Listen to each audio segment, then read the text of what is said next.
horse with the speed of light, a cloud of dust, and a hearty hi-yo silver, the Lone Ranger.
His faithful Indian companion Tonto, the daring and resourceful masked rider of the plains, led the fight for law and order in the early western United States.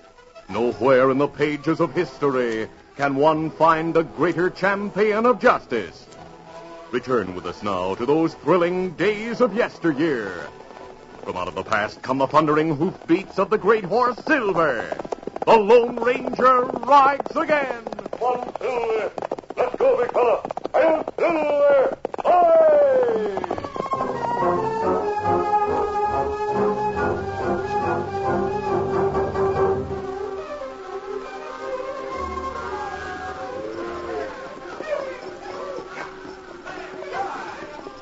The second big cattle drive up the Chisholm Trail was nearing the end.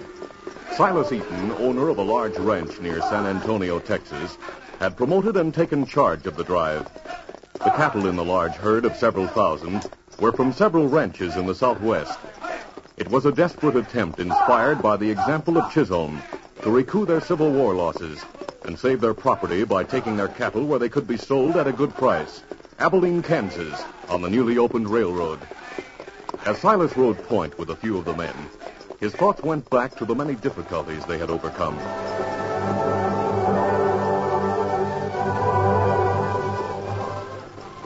First, the prairie fire resulting in a stampede.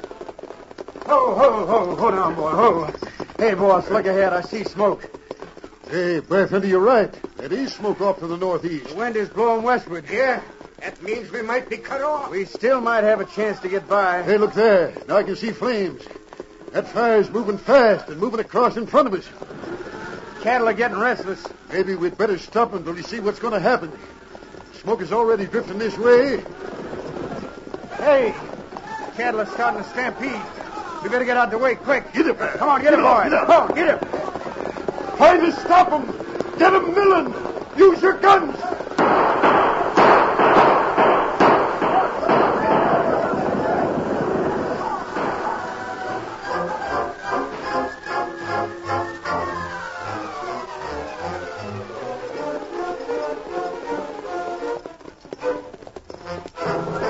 Silas smiled to himself as he remembered. They hadn't been successful in stopping the stampede, and he was thankful they hadn't. The thundering herd had run themselves out, with some losses, but they had outraced the prairie fire, which closed in behind them. He wondered what strangely kind fate had started the stampede and saved the herd. Then he thought of the next almost fatal incident. Some of the cowpokes were riding herd while he and the others rested around a campfire that glowed in the pitch darkness of the night.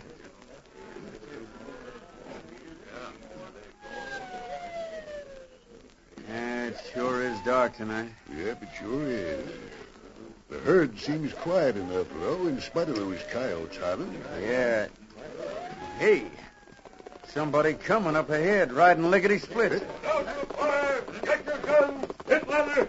Band of Indians coming down trail, about a dozen. Somebody douse the fire. Get to your horses quick. We'll meet those redskins before they reach the herd. Steady, boy. All right, let's go. The hombre who warned us is fighting them already. Get up there.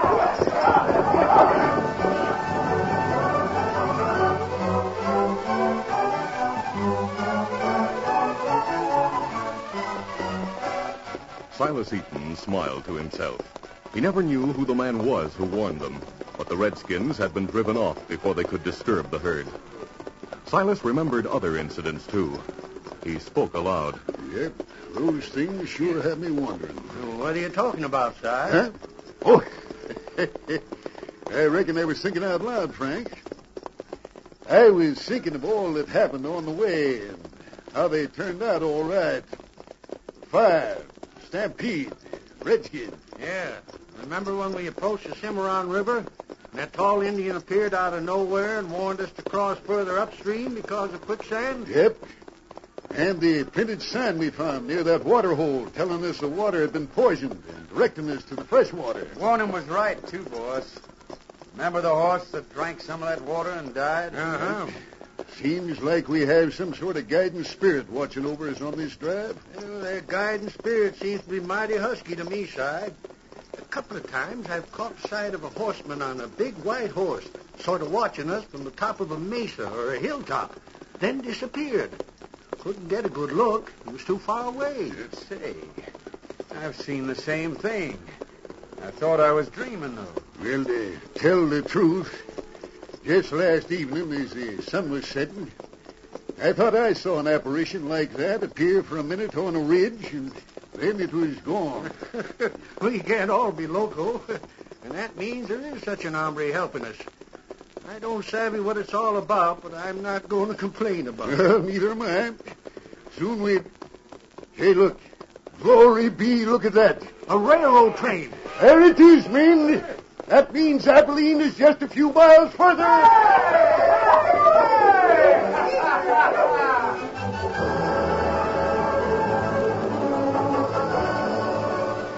That night, after the cattle had been driven to the stockyards, the cowpokes went to the cafe to celebrate. Frank, one of the other ranchers, and Wes, Si's foreman, were waiting in a hotel room when Si entered with the cash they'd received for the cattle. Well, the cattle are delivered and paid for. Look here. See? At last we have cash. How much did you get, Si? $25 a head. Great day. And we were offered only $2 to $5 a head in Texas. That's right. How much does that come to? $87,500. And it's all here in big bills. Si, your idea of pulling our cattle and driving them here has paid off. All 5 of us ranchers can pay back our loans to Jonas Keller and save our ranchers. The other 3 ought to be mighty pleased. They will be, boss. Don't worry. The others agreed with me, Si, that you should take care of the cash till we get back home. Well, I'm glad they trust me, but carrying so much cash is a big responsibility. Well, we figured maybe you and Wes wanted to go ahead on the stage to save time. We'll bring your horses with us. We want you to get there ahead of us so as to be in time to pay off our notes. Well, I reckon that'll be all right. I have a note to meet myself. And knowing Jonas Keller, it better be paid on time. Wes and I'll sort of ease out of here on the early morning stage. I'll leave enough cash for you to pay the boys their wages. Good. We promised them a 2-day layover in Abilene before starting back. Yep. We owe a lot to you for talking us into making the drive, and to that mysterious rider for helping us get through. So long, Si. We'll be seeing you back home. Goodbye, Frank.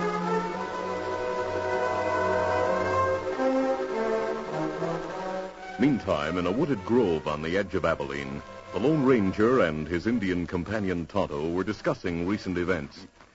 Cowpokes all have good time in town tonight. Yes, they're relieved and happy to finish the drive. Tonto, I'm sure you feel as I do, that the incidents during that drive were not accidental. That's right. I think someone started the prairie fire just at the right time. It's good we stampede cattle, so them get past for fire, cut off trail. That was the only way. Then when we found out those Indians were moving in on the ranches and their cowhands, I got the impression in the darkness there was a white man with them. Me think that. Me see one horse, have saddle. Next, we found the marker Chisholm left near the Cimarron River had been changed so as to lead the cattle into quicksand. Later, we discovered the poisoned water at that water hole when we found a dead deer nearby. And who you think make things happen? Well, I don't know. But someone had a reason for not wanting the drive to succeed. I have an idea the man or men responsible for those incidents might be here in Abilene now. You think them try something else, Kimasabi? Perhaps. The drive has succeeded, but the ranchers are still a long way from home. I'll disguise myself as a cowpoke. Then we'll go into town and try to find out who's working against those ranchers.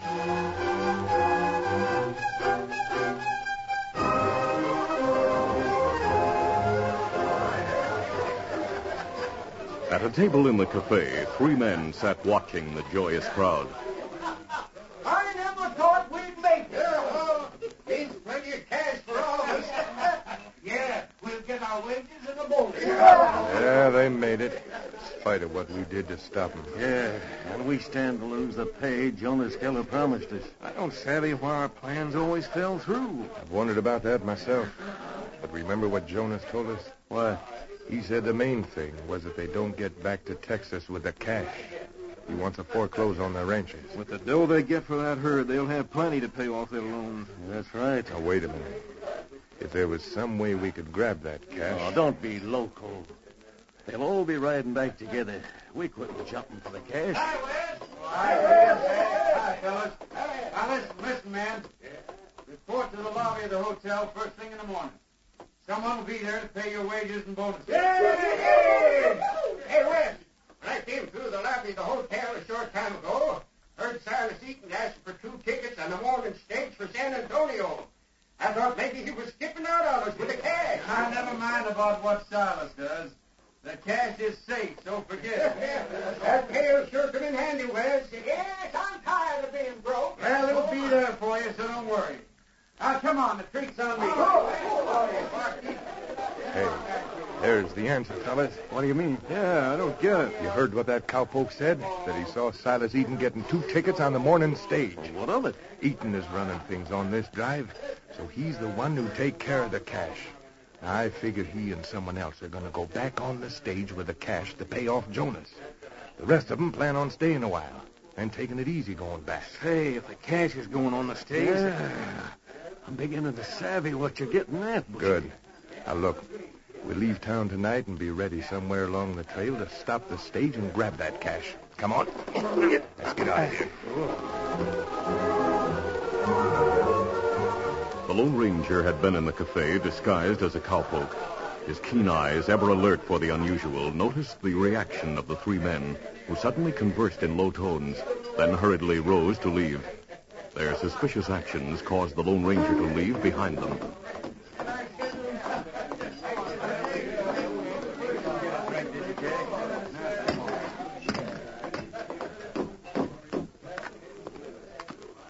The Lone Ranger watched from the shadows as Bushy and his friends crossed to the hotel.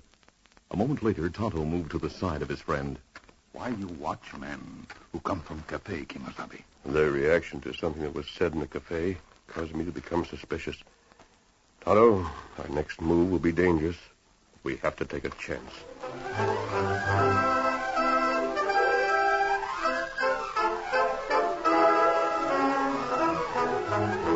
The curtain falls on the first act of our Lone Ranger adventure. Before the next exciting scenes, please permit us to pause for just a few moments.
to continue. The Lone Ranger told Tonto what one of the cowhands said about Silas Eaton buying tickets on the morning stage, and the strange effect the news had on the three men who left the cafe. Tonto asked, Kimasabi, why you think men bother about Silas Eaton? Eaton lived the cattle drive, Tonto. It's possible he carries the profits they made on the sale of the cattle. Those men might realize that. You think Eaton carry money on stage? The ranchers are in danger of losing their property in Texas. That's why they took the chance of driving their longhorns all the way up here. Logical that Eaton or one of the others would go back as quickly as possible with the money. Or maybe men you watch plan to rob Eaton. Yes, I thought of that. You wait with the horses, Tonto. Maybe I can learn something about those men if I go to the hotel. I'll be back shortly.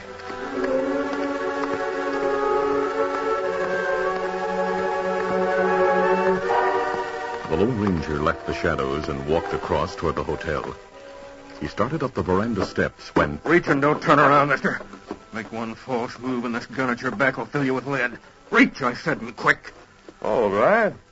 What's this all about, anyway? You're the one who's going to answer questions, mister. Keep your hands high and head for the back door of the hotel. Get moving. The Lone Ranger hesitated a moment. He knew of more than one way to turn the tables on the man behind him. But he quickly decided to play along and find out what it was all about. Are you going to start moving or not? Reckon I'll have to do as you say. With Spike holding a gun at his back, the Lone Ranger, still disguised as a cowpoke, walked to the back door of the hotel and entered.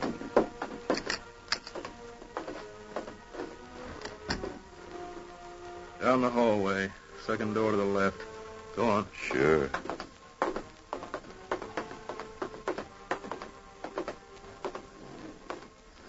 All right, open that door and go into the room. Well, Spike, I see you got the drop on that nosy cowpoke. Good work, Spike. Would you mind telling me what this is all about? Can't be my money you're after. An ordinary cowpoke like me never has much. I happened to glance back and saw you follow us from the cafe. You stood over in the shadows talking to somebody else and watched us go to the hotel. I had Spike run out the back way and go watch you. Yeah, he was heading for the hotel when I stopped him. You see, mister, I'm interested in knowing why you're so curious about it. You must have a guilty conscience, stranger. Just because I happened to leave the cafe when you did and talk a minute with a friend doesn't mean I'm curious about you fellas. I noticed you in the cafe. You kept watching us the whole time you were there. Mister, you're as smart as I sized you up to be. You say, Bushy, he admits he was watching us. Maybe I was looking you over because I wanted to find 2 or 3 hombres tough enough to help me grab some easy cash. You hombres look like you aren't afraid of the law. Of course, if I'm wrong... What's he talking about? Shut up, Spike. And holster your gun. All right, if you say so, Bushy. Sit down, stranger. Yeah, don't mind if I do. I was getting mighty tired standing there reaching for the ceiling. Who's the friend you talked to over in the shadows? Oh, he's an Indian friend of mine. Comes in mighty handy once in a while. Uh-huh. You said you sized us up as being tough enough to help you make some easy cash. What'd you mean? Well, I'm a stranger around here. How'd I know you aren't in with the law? Me? What? You hear that, fellas? Imagine him thinking me, Bushy Coates, might be in with the law. It's a hot one. Yeah, especially after all the jobs you pulled. Yeah. Jonas Keller ought to hear that. Say, isn't Keller living down San Antonio way? Yeah. You heard him? Yeah. Heard he was some sort of a bigwig down there. So, you hombres work for him, huh? Yeah, you might say we did. Our work's about over. But, Bushy, I thought you said we was going to... Listen, Spike. If we get what we talked about, we're not going to turn it over to Jonas. He'll get the land he wants anyway. Now, mister, about the job you said you wanted help on. Well, I need help to hold up a stagecoach. What do you expect to get out of it? Plenty. Reckon you saw all the longhorns that were brought up from Texas. I figure a certain rancher will be on the morning stage with all the cash they got for those longhorns. Well, doggone. Now, listen to that. Will you have the same idea we have? You mean you hombres are going to hold up the stage? Sure. I'll tell you what. We could use one more man, so we cut you in on it. All right. Meet you in the morning. Now, hold on. You're going to stay here with us till it's time to go. But my horse, I left him among the trees behind the cafe. Well, go get your horse, stable him behind the hotel with ours. Then come back here. All right. Be sure you come back, mister. Oh, I'll be back. All right, follow him quick, Spike. Don't let him see you watching, but have your gun ready if he starts to ride away. All right, Bushy. Spike quickly followed the Lone Ranger. The crook crossed the street and watched as the figure in front of him went in among the trees behind the cafe. Meanwhile, the Lone Ranger moved through the trees to the place where he knew Silver and Scout were waiting. He knew, too, that Tonto would be there. Tonto, be here, Kimasabi. I ran into something. Listen. Quickly, the Lone Ranger told Tonto what had happened and what he found out at the hotel. When he finished, Tonto asked, Why we not capture crooks now, Kimasabi? I've had plenty of chance to get the drop on them, Tonto. But I want to have them caught red-handed. Then they'll incriminate the man who sent them here. Listen closely. Here's what I want you to do.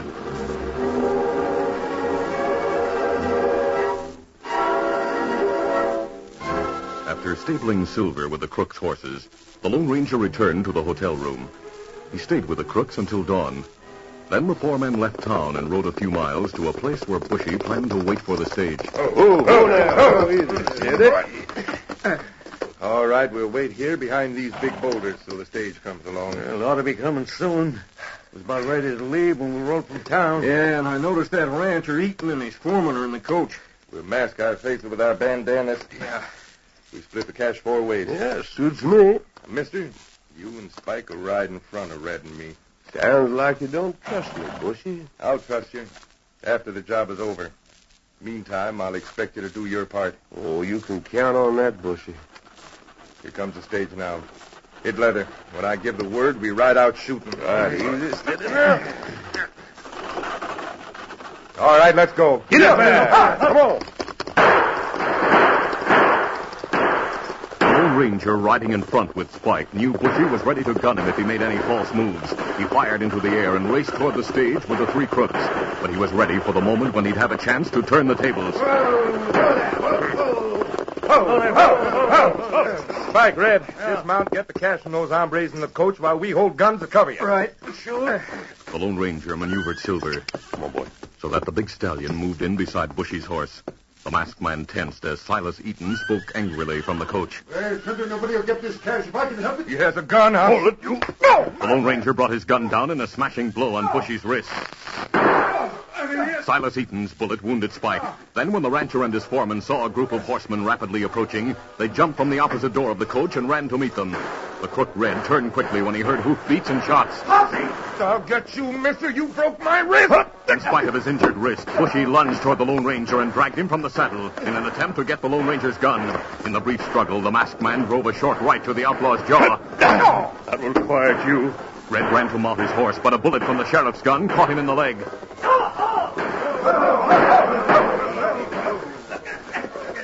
Well, looks like those crooks are all done in. Get that tall one, Sheriff. No, he's not one of the crooks. Why do you say that? He's still wearing that bandana on his face. I'll take that off now. Put my own mask on. Sure has nerve putting on a mask right in front of the sheriff like that. You all right, Kimasabi? Yes, Tonto. Yeah, mister. This is the letter signed by the governor that you gave Tonto to show to me. Oh, thanks, Sheriff. What in tarnation is this, anyhow? That letter identifies this man as being on the side of the law, Mr. Eaton. It was because of a message brought to me by the Indian from this hombre that we followed the stage. He double-crossed us. Mr. Eaton, these 3 men are hired gunmen working for Jonas Keller. You mean Jonas Keller sent them here to rob us before we could pay him what we owe? Ask that crook. I'm sure he can tell plenty. I got nothing to say. You'll talk, you doggone polecat, or I'll gun whip you till you do. Wait, I'll talk. Jonas sent us to make things happen to you so you couldn't reach Abilene. The prairie fire, the Indian raid, the poisoned water hole, they were all his ideas, but they didn't work. No, they didn't. Because this masked man, the Indian, were on hand to help. Tonto told me about it on the way here. Then it was you and that Indian who did so much for us that actually got the cattle through. We rode with the drive, but kept out of sight, Mr. Eden. But why? I knew that if you didn't succeed, many of you ranchers would give up and leave Texas. We need men of your caliber down there. He found out about what these crooks intended to do today. So we rode with them to catch them red-handed. They'll go to jail, Mr. Eaton. And I'll telegraph the marshal in San Antonio to hold Jonas Keller till you get there to bring charges. He was after your ranches, Mr. Eaton. Of course, you'll have to pay off the loans to him, but he'll end up in jail for what he tried to do. He sure will. I'll see to that. Tonto and I have done our work here. We're right on ahead of the stage now. We'll see you again in Texas, Mr. Eaton. Easy, steady, big hawk. Adios, everybody. Good day. Hey, Sheriff, who is that man? And why did he put on that black mask? I reckon because he's used to it, Mr. Eaton. Of course, right now his real features are disguised, so the Indian told me. Nobody ever sees his real face. He always wears that mask unless he is disguised. You see, that's the hombre who's so proud of being an American and so proud of helping build up the West for law-abiding citizens. He's the Lone Ranger.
This is a feature of the Lone Ranger Incorporated, created by George W. Trendle, produced by Trendle Campbell Muir Incorporated, directed by Charles D. Livingston, and edited by Fran Stryker. The part of the Lone Ranger is played by Brace Beamer.